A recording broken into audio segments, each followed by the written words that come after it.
Hola chicos, ¿cómo están? En esta clase vamos a resolver la consigna número 2 de nuestro examen final de Contabilidad 3, el examen número 4. La consigna número 2 refiere al impuesto diferido y tiene 2,5 puntos. Empiezo. Una sociedad presenta los siguientes saldos de las cuentas relacionadas con el impuesto a las ganancias al 31 de diciembre del 2019. Determinado con la tasa del 35% vigente a esa fecha. Tengo activo por impuesto diferido de 52.500, tengo pasivo por impuesto diferido de 87.500, tengo una provisión por impuesto a las ganancias de 140.000 y me dice, suponga que en febrero del 2020 se dispone que a partir de los estados contables iniciados el 1 de enero del 2020, la tasa del impuesto a las ganancias pasará a ser del 30%. Fíjense que en este ejercicio hay un cambio en la alícuota del impuesto. Del 35 baja al 30. ¿Sí? Entonces se pide, indique el ajuste que debe hacerse en el ejercicio 2020 para reflejar el cambio de la tasa. A ver chicos, fíjense que acá a mí me da el saldo de activo por impuesto diferido, el saldo de pasivo por impuesto diferido y una provisión por impuesto a las ganancias. Y me dice que antes la tasa era del 35 y que a partir de una fecha determinada tengo que bajarla al 30. Entonces el razonamiento que ustedes tienen que hacer es, bueno, yo tengo que saber, ¿sí?, qué número multiplicado por el 35 a mí me generaba un activo por impuesto diferido de 52.500. ¿Qué número multiplicado por 35% a mí me generaba un pasivo por impuesto diferido de 87.500? Tengo que sacar la base de cálculo que aplicada a la alícuota me genera el saldo de activo por impuesto diferido y de pasivo por impuesto diferido.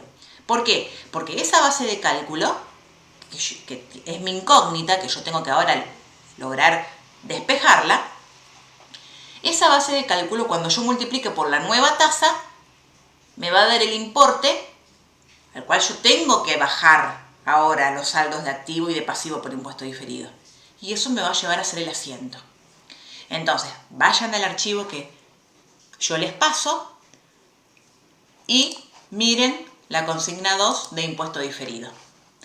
Yo les puse que el 31 de diciembre del 2019 le puse los saldos, ¿sí? Al 35% del activo por impuesto diferido era 52.500. Entonces yo lo que hago es, ese es el 35% de una base. Se supone que la base es el 100%, porque a ese número yo le multipliqué el 35% y me dio 52.500. Entonces lo que hago ahora es calcular el 100%. Regla de 3, chicos. Si el 35% es 52.500, ¿el 100% cuánto? Una regla de 3. Me dio que el 100% es 150.000 pesos. A esos 150.000 le multiplico el 30% y me da que es 45.000. Entonces hago la diferencia. O sea, los 52.500 menos los 45, la diferencia me da 7.500. Esos 7.500 es, si yo lo razono, lo pienso así.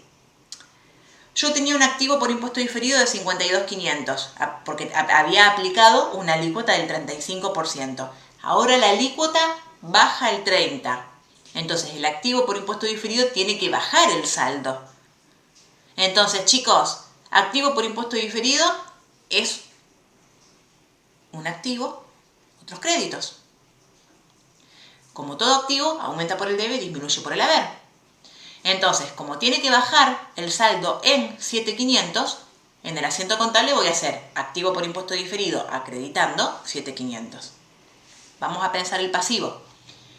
Tengo un saldo de 87.500. Recuerden que esos 87.500, que es dato, es el 35% de una base. Vamos a ver cuánto es esa base. Hago regla de 3. La base llegué a 250.000 pesos. Es el 100%. Entonces ahora a esos 250 le aplico el 30%. Me da 75. Saco la diferencia entre los 87.500 y los 75. 12.500. Fíjense que también disminuye el pasivo por impuesto diferido. ¿Sí? Entonces, como todo pasivo aumenta por el haber, disminuye por el debe. Pasivo por impuesto diferido en el debe, 12.500. Bien, ¿qué pasa? Ubíquense en el asiento contable. Tengo un PIB de 12.500. Tengo una ID, activo por impuesto diferido, de 7.500. No me da la partida doble.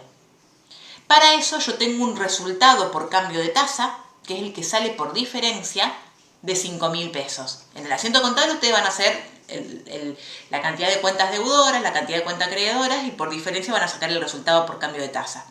Y en el cuadro que yo les hice, el resultado por cambio de tasa sale comparando la diferencia de la ID con la del PIB.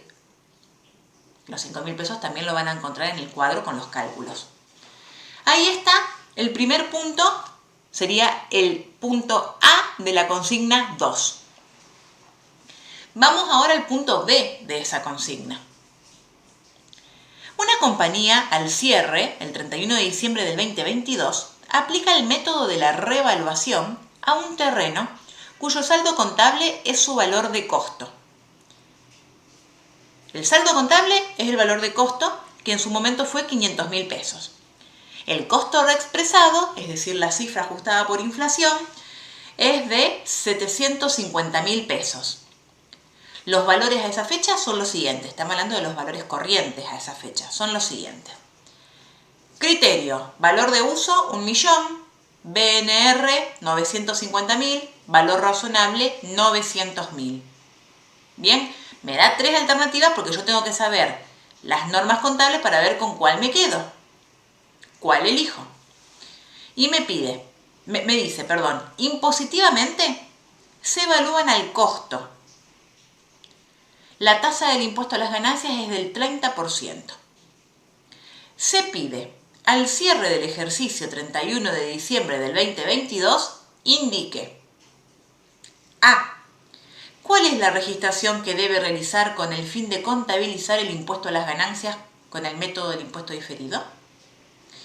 Bueno, chicos, razonemos esto. Yo tengo un terreno que la empresa al 31 de diciembre del 2022 decidió aplicar el método de la revaluación. Y me da como dato el ejercicio el saldo contable, que es el valor de origen, es el costo, es lo que en su momento yo pagué. Valor de costo, 500.000 pesos. Es lo que yo cuando charlamos del ajuste por inflación y demás, es lo que yo siempre les digo, es el costo histórico, un valor del pasado, lo que se pagó en su momento cuando adquirí el bien. Costo histórico, 500.000. ¿Qué pasa? En contextos inflacionarios, como en el que estamos atravesando, ese valor del pasado deja de ser representativo. ¿Por qué? Porque tenemos inflación. Entonces, tenemos una herramienta, que es el ajuste por inflación, que me permite homogeneizar la moneda. O sea, la moneda en la que está ese terreno. Yo lo compré en 500.000, le aplico el coeficiente que sale de inflación del periodo y llego al costo histórico reexpresado. En este caso tengo el dato, 750.000. Chicos, la diferencia entre el costo histórico y el costo histórico reexpresado es el RECPAM. ¿Sí? Entonces, acá son 250.000 de RECPAM. Y después yo sé que el último paso para medir, para que quede bien medido el terreno, es llevarlo a valores corrientes. Y ahí es donde yo tengo que manejar bien la teoría para saber qué elijo.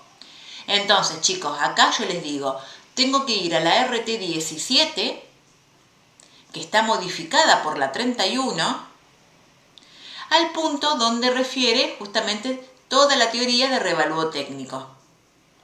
¿Sí? Entonces, ustedes cuando lean esa teoría, yo ahora no tengo la RT a mano, pero les va a decir, es clara la RT, les va a decir que, por ejemplo, si tenemos un terreno, que es un bien de uso, tengo que medirlo a valores razonables. Y les va a explicar a qué refiere cuando menciona valor razonable. Chicos, esta teoría es muy importante que la sepan. Entonces, manejando esa teoría, yo sé que tengo que medirlo a valores razonables. Ese sería el valor corriente. Entonces, la diferencia, chicos, entre el costo histórico reexpresado y el valor razonable es lo que llamamos resultado por revaluación. En realidad, también ustedes lo pueden ver como reserva por revaluación, porque ese salto, que acá me da 150.000 pesos, termina desembocando en el patrimonio neto como una reserva, que se llama reserva por revaluación. Entonces, chicos, ustedes acá se van a encontrar con un mayor donde yo hago todos los cálculos de costo histórico, salto a costo histórico reexpresado y después de costo histórico reexpresado salto a valores corrientes. Cada salto me va a generar un número por diferencia. El RECPAM, 250.000, la reserva por revaluación, 150.000. ¿Qué pasa? Tanto el RECPAM como la reserva por revaluación, como yo acá estoy con el tema de impuesto diferido, ustedes piensen que son resultados que van a terminar en mi estado de resultados. Entonces yo por estos resultados voy a tener que tributar. La tasa de impuesto a las ganancias es del 30%. Entonces, a los 250.000 pesos de RECPAM le aplico el 30%, me da 75.000. A los 150.000 pesos de reserva por revaluación le aplico el 30%, me da 45.000. Con eso ya tengo lo suficiente para hacer el asiento contable. Miren esto, lo tienen cerquita. El RECPAM, por la alícuota, me va a generar un incremento de impuesto a las ganancias. ¿Sí? El RECPAM, por la alícuota, me genera un incremento de impuesto a las ganancias. ¿Qué pasa? La reserva por revaluación, que no es ni más ni menos que un resultado por tenencia con otro nombre, cuando yo le aplico el 30%, esa reserva por revaluación se achica el saldo. ¿Por qué? Si estaríamos en un contexto de estabilidad, los 150.000 pesos irían al estado de evolución del patrimonio neto como reserva por revaluación. Les dije bien si estaríamos en un contexto, en realidad es así, perdón, no si estaríamos, perdón, me retracto, retrocedan 10 segundos. La reserva por revaluación sale de aplicar el método del revalúo técnico, ¿sí? Que es optativo. Esa reserva por revaluación termina desembocando en el patrimonio neto, ¿sí? Pero ¿qué pasa? Como yo ahora estoy aplicando el método del impuesto diferido, o sea, voy a tributar a posteriori, yo esa reserva, cuando le aplico la alícuota, va a achicarse. ¿Por qué? Porque una parte va a ser para pagar impuesto a las ganancias y otra parte va a ser reserva. Si yo no aplicaría el método del impuesto diferido, todo sería reserva. Los 150.000. Como yo estoy aplicando el método del impuesto diferido, tengo que tributar por esa reserva. Entonces los 45.000 van a salir de reservas y van a ir a tributar, o sea, va a ir a resultados, no a patrimonio neto. ¿Cómo lo saco de reserva? ¿Cómo lo saco de reserva? Para que pase a resultados, porque voy a tributar. Lo saco de reserva debitándola, achicando el saldo. ¿Sí? Fíjense que está acá, reserva por revaluación 45.000 en el debe, achicando el saldo contable de la reserva original que era 150.000.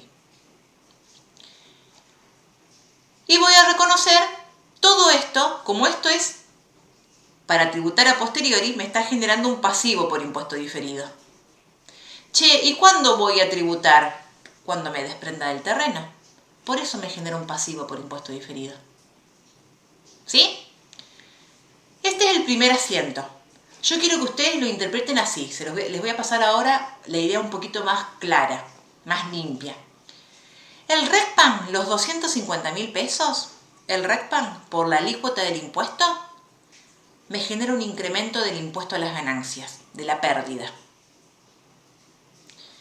El saldo de reserva por revaluación por la alícuota del impuesto lo que hace es, no va a ir todo a reserva por revaluación, sino, como una parte voy a tributar, el saldo de reserva por revaluación lo tengo que disminuir.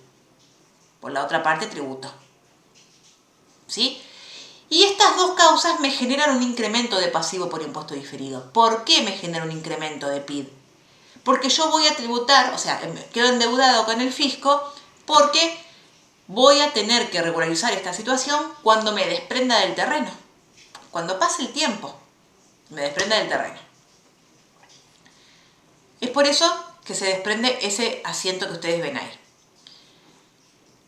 En la norma contable, que habla de impuesto diferido, está claro, chicos, cuándo se genera o el motivo por qué yo tengo que reconocer un activo por impuesto diferido y el motivo por qué tengo que reconocer un pasivo por impuesto diferido. Búsquenme esa norma, yo no me acuerdo si es la 17, les repito, no tengo la RT acá, pero está muy claro en cuándo tengo que reconocer un activo o un pasivo por impuesto diferido. La teoría, ¿no? General. Bueno, ese sería el punto A. El punto B. En el saldo obtenido en el punto anterior, es decir, el PIB, por la aplicación del método del impuesto diferido, ¿ese saldo es corriente o no corriente? Chicos, es no corriente por lo que yo les acabo de decir. Yo voy a tener la obligación con el fisco cuando yo me desprenda de ese terreno. Se supone que si yo tengo un terreno como bien de uso, está en el activo no corriente. Yo no me dedico a vender terrenos. Lo tengo como bien de uso. Cuando yo me quiera desprender del bien, ahí doy de baja el PIB. Por eso es no corriente. Esa es la consigna número 2 de este examen. Espero haber sido clara. Cualquier cosa, no duden en consultarme. Gracias a todos.